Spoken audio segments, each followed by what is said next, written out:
నమస్కారం. దేవులపల్లి కృష్ణశాస్త్రి గారి భావకవి ఉండేవారు.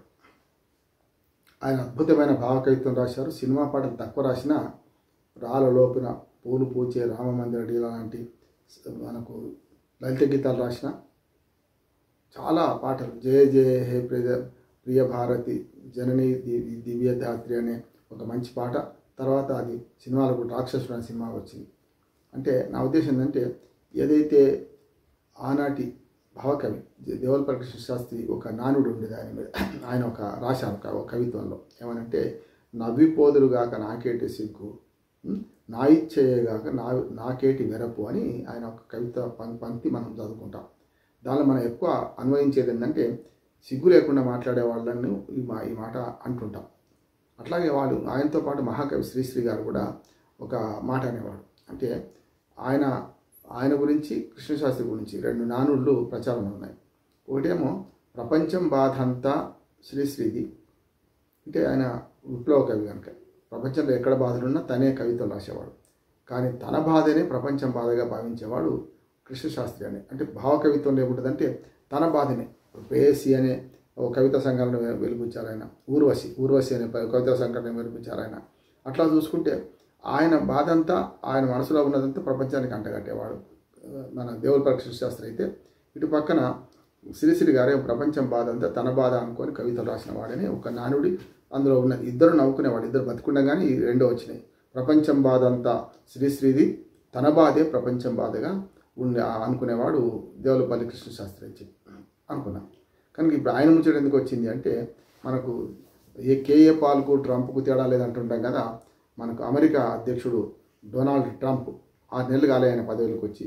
ఇప్పటికీ శాంతి మంత్రం భరిస్తూ యుద్ధాలు ప్రోత్సహిస్తున్నాడు. వాళ్ళే యుద్ధానికి డైరెక్ట్గా పాల్పడతారు, బాంబులు వేస్తుంటారు. కానీ నేను శాంతి కామకుండా అంటుంటారు. పాకిస్తాన్ ఇండియా మధ్య నేనే సయ్యద్ కుదిరించిన మధ్యవర్తి నేనే అంటాడు. కాదు నేను తుప్ప నేను కాదంటాడు. అట్లా అనేక రకాల అంటుంటాడు. ఈ మధ్యనే మనకు పాకిస్తాన్ సైన్యాధ్యక్షునికి విందిచ్చి ఆ విందుకాలు ఆయన మీదే వేసి చివరికి ఆయనతో ప్రపోజల్ ఏముందంటే, శాంతి బహుమతి మా నాయకుడికి రావాలి, మన ట్రంప్కి రావాలి అని చెప్పి ఆయనతో అనిపించుకున్నాడు. ఈ అనిపించుకోవడం కాదు, ఇప్పుడు నేను ఎందుకు అంటున్నానంటే, నాకేటి సిగ్గు అనే మాట ఎందుకు అంటున్నానంటే, ట్రంపే స్వయంగా ఇప్పుడు నోబెల్ శాంతి బహుమతి కోసం దరఖాస్తు పెట్టుకున్నాడు. ఏమనంటే, నాకు శాంతి బహుమతి ఇవ్వండి అని. అందుకంటే నవ్విపోదురుగాక నాకేటి సిగ్గు అన్నాను. గతంలో అమెరికా అధ్యక్షులకు 4 వచ్చిన శాంతి బహుమతులు కూడా కొంచెం నయం. అంటే మా పొట్టి వాళ్ళలో వీడు పొడుగువాడు అని కొంచెం అనేవాడు, వాడు కూడా పొట్టివాడి. కనుక అట్లానే ఇప్పటిదాకా 4 మన అమెరికా అధ్యక్షులు నోబెల్ బహుమతి వచ్చిందంటే రక్తపు చేతులతో అందుకున్నారు. కానీ అంతకంటే మిగతా అంతకంటే దుర్మార్గం కాదు అని చెప్పడం కోసం వాళ్ళకి ఇచ్చారు. ఉన్నంతలో మంచివాడు వీడని.